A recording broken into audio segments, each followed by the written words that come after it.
Well, hello and welcome to another week of Soap Secrets, and we are going to be talking about Coronation Street first. Thank you very much. That's what I'm putting right at the top. Hi, Claire Ruck, how are you?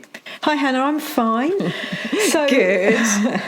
So I thought we would start with your favourite storyline this week, Hannah, because Yes, I know... please.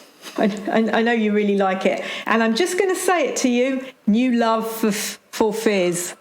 Oh, this is the turning point. This is when Tyrone realises what he's done. I can see it. The writing's on the wall.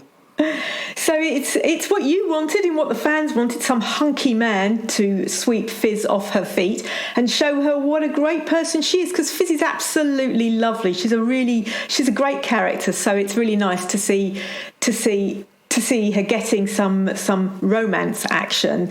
So, but the week doesn't go completely to plan for her, Hannah, because it's a soap after all. So let's not get too carried away. Yes, completely. So she joins a dating app. That's very modern, isn't it? Having a dating app, and she meets her date in the bistro. I love it. They don't go very far. He doesn't take this date. Doesn't say let's meet in a swanky bar in Manchester, but no, it's the bistro in the street. Yeah, where everyone can see and bear witness to the first date. Yeah, yes. Can you imagine? But so this first date doesn't turn out to be the man of her dreams, but it turns out to be a female journalist called Chris, who's on the hunt for a story of aggrieved women who have been dumped for a younger model. How on earth does she know about Fizz? She's an investigative journalist too. Yes. So there she is. So she's got on this dating app. She obviously... women have said, obviously, I've been in a bad breakup. She picked someone at random and it happened to be Fizz. And so she's saying to Fizz, do you want to tell your story, your side of the story about what it's like to be, an older woman dumped for a younger woman? Because Alina's 23. She's very young, very, very young. You wondered what her and Ty have to talk about. They can't talk about the same love of music, can they, Hannah? No, and you can see, we've seen already the sort of quite different lives that they lead and how she's, essentially trying to change him, isn't she? Yeah. Yes, completely. He has responsibilities. She doesn't have any responsibilities. She's a young woman. She can go out clubbing. The only responsibility she has is for her small business, which she's trying to grow. She doesn't have to think about 2 kids, schooling, homework, paying a mortgage, all those sorts of things. She's free and easy. So this is Fizz's opportunity to get her revenge. Now, revenge is difficult. It might make you feel good for a minute, but in the long term, is it the right thing to do? And does she want to spill her story to all in the Weatherfield Gazette? I mean, all her friends, people she sees on a regular basis would read all about this. I mean, everyone in the street knows anyway. But, to put your inner feelings down is I think challenging. Yeah, and also it's almost although you want to in the moment and you think I want everyone to know how awful you are and all of that kind of stuff, actually in reality when you look back at it, it's a really low blow. It almost cheapens yourself, perhaps, I don't know, or perhaps for some people it's part of the healing process. Yes. Well, this is what Maria says. She says as a friend she encourages her to go for it, but Will Fizz go that far? Because, she has 2 children. You have to do, as you say, you do have to keep some sort of pride, I suppose, rather than spilling it a tell-all in the Weatherfield Gazette. Yeah, I absolutely think so. But the high of this is that a man called Phil walks into the furniture shop, doesn't he? And asks her out on a date. I know. So this is it. You don't need a dating app. Do you? You see? You can do it the old-fashioned way, Claire. Yes. You can. You can if you want to. Yeah. And so this is the old-fashioned way. She's trying to, she works in Gary's furniture shop. She's trying to sell it. He walks in. They start chatting. They perhaps flirt a little. And he says, hey, do you want to go out on a date? Will he be her Prince Charming? Oh, I hope so. Yeah. I hope so. And there's a storyline around Emma as well, isn't there? And her, because she's got a new boyfriend, Curtis. Yes. This is a lovely, lovely, lovely storyline. And I think Emma is a really great character who's coming on. You know, she is Steve's daughter, as in adult daughter. And she has a new boyfriend, Curtis. That was really funny because, Steve's made up she's got this new boyfriend because he's training to be a doctor, So this is kind of, for Steve, he's a good catch. He is a good catch. He is a good catch. He doesn't want her to let him go.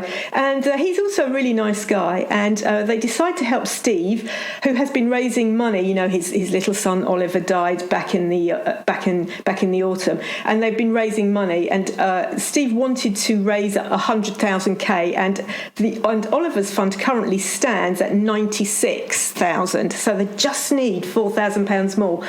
So Emma and Curtis decide that they're going to try and raise this £4,000 for Steve, and they decide to do a naked calendar shoot.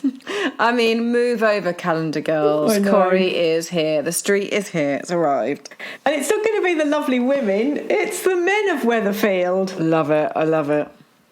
So apparently, Mr. December is the hot one. Is like the big is the one everyone wants to be. It's just a Santa hat, isn't it? At that point. Yes, it's going to be nothing but a cheeky smile and a Santa hat. And do you know who currently are fighting over the Mr. December spot? Who? It's Dev and Steve. I love it. This is brilliant. Absolutely brilliant. But Dev's got to win. I mean, he's just got to, hasn't he? I don't know. I don't know. Do you think he'll be peering naked behind, a stack of baked bean tins in the corner shop? Yes, I can see it now. I can absolutely see it now. So next week we can feast our eyes on a lot of naked men. Then, yes, perhaps. There are a lot of naked women, naked men running around next week, and some ladies get more than they bargained for. Oh, I like it. Oh, Corrie, I like it. And you know what I really would like them to do, and I don't know whether they will. But it would be really nice if they did actually do the calendar, because I think the fans would buy it, and then they could pick. I agree. Could pick a charity or several charities, and put the money towards that. I think it'd be a good seller, don't you? I absolutely do. People love kind of things like that, and they could raise money for charity. It's a great idea. Love it. Okay, so moving from, actually, happiness, dare I say it, in Coronation Street, to Emmerdale, because of course last week a host of shocking events in the village, and the village is now in a complete state of shock, but they are completely unaware that they have a killer in their midst. Yes. We all saw it last week. We saw Mina kill one of the villagers, and there have. It's really scary. You have a killer loose in the village. It's not the first killer to be loose in the village, and I don't suppose it will be the last, Hannah. But so that's the only thing a lot of them are talking about. One family's life will have changed forever. So there's a lot going on, and death has featured in Emmerdale this year, because this week we see Jimmy start his court case for the death by dangerous driving of Mandy's nasty ex-fiancé Paul, and we remember that he ploughed into the barn on Mandy and Paul's wedding day, killing Paul. And so it's a difficult one, isn't it? Because which way is it going to go? I think he's probably convinced he's going to jail, but you see Mandy standing by him. Yes. So Nicola and Jimmy have had a rocky marriage for quite some time now, and this is a point when you're about to go to court, you really need someone to stand by you. They're fighting. They are. But I would imagine the stress levels in that house are off the charts for obvious reasons. So it is very, very difficult. And Mandy has been a rock for Jimmy. She's a lovely person, so she's been standing by him, and. As she stands by him with the court case and goes to court with him, they're sitting outside the court, and Jimmy and Mandy share a kiss. Wow. That seems like a really odd fit. Yes. I mean, it feels like almost like a kind of, it's a circumstantial kiss, isn't it? Yeah. Making it sound really unromantic. I know. It is, and it's a proper kiss, because you see them sort of, obviously they don't lock lips, but they do go in quite close. So and what's Nicola going to say about all of this? Is she going to be, is she going to be aware upset. of it? Will she see them? She doesn't see them, but I think in weeks to come, will Jimmy be able to keep this kiss a secret from his wife? And Nicola's lovely, but she's quite volatile sometimes, shall we say? She is a volatile character, and that's going to be a very interesting triangle, particularly if he does go to prison, and actually even more so if he doesn't. Watch this space. Okay, so Hollyoaks. Moving on to Hollyoaks. The British Grand Prix is going to knock the Friday episode, isn't it, of Hollyoaks out? So there's a double on Thursday. Yes. Sports everywhere you turn at the moment, everywhere you go. I know it is, and we've got the Olympics coming up, and I don't even know what that's going to do with the soaps yet. Exactly. So, a few weeks ago now, we saw that Liberty disappeared, didn't we? Yes. And Brody said that he wouldn't get married until Liberty was found. Yes. So, of course, we obviously, as viewers, fans, know that Summer, Brody's fiancée, has Liberty stashed at an abandoned location. There's a lot of this that's gone on in Hollyoaks, people being abandoned in locations, isn't there? I know. When you think about it. So is this going to be, are we wrapping up this storyline, or is it just sort of reaching a climax, or what's happening? Well, this week we're getting to the climax. The wedding is next week, so yes. So Liberty is stashed in an abandoned location. So the whole of the village has been looking for her, and Summer is determined that no one is going to stop her getting revenge on Brody, who she blames for her father's death. We've seen this. Nobody knows that, who her father was, and so she's been hiding that. And so this week, Summer asks Brody not to postpone the wedding any longer, because Brody said he wouldn't get married until, Liberty had been found, and she still hasn't been found. And he agrees, which quite frankly I was quite shocked about. But yes, he agrees. And Sienna and Summer have been, after their passionate encounter in the school gym, have been having a secret affair. She's shocked that her secret lover Summer will marry Brody, and asks her to stop playing games. Now, Summer's never going to stop playing games. She's evil, and I don't think mentally she's all there. I think she has lots of issues, and so she confesses to Sienna that getting married to Brody will make her dad happy. Well, her dad's dead. So I have no idea what she has planned for Brody. So it's all a bit scary, really, isn't it? It is really scary, and it's getting to get even nastier. I think it already feels nasty, but you can just sense in the air that there's gonna be somebody, at least one person, incredibly hurt emotionally or physically. And is that wedding finally going to go ahead, I suppose, is the big question. Well, we know what happens at weddings, don't we? There's always something happens. Somebody always makes a confession. There's always a hitch, but not necessarily the bride and groom being hitched. Yes, completely.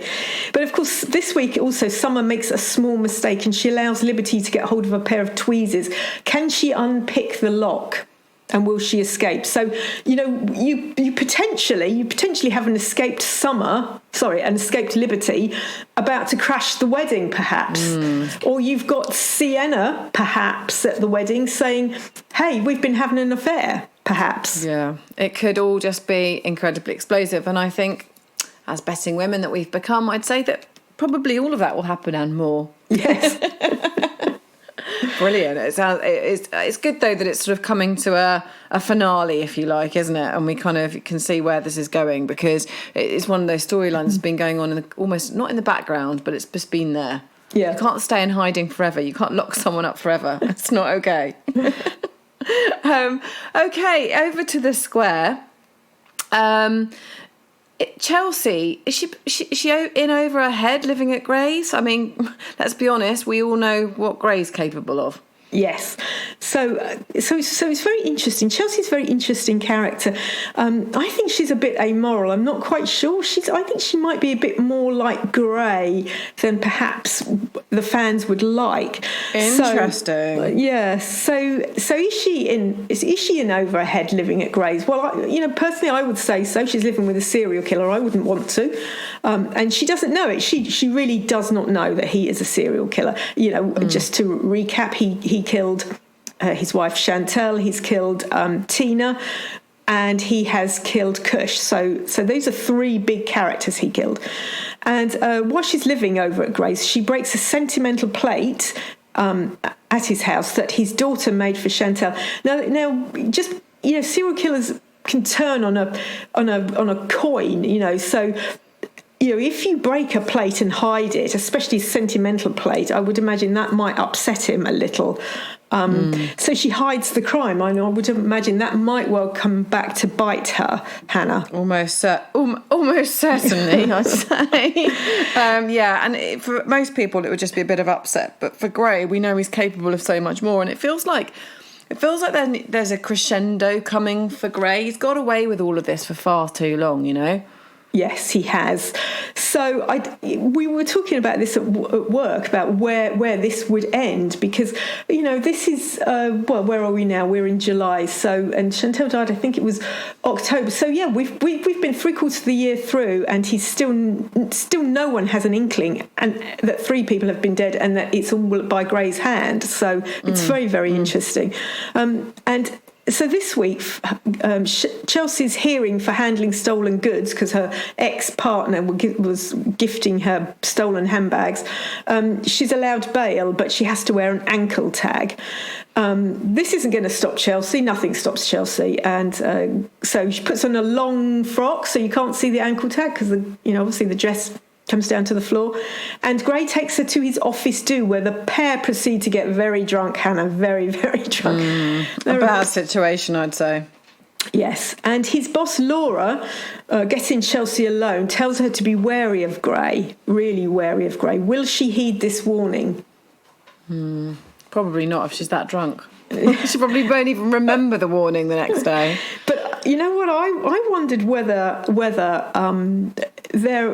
she would join Grey and that they would become...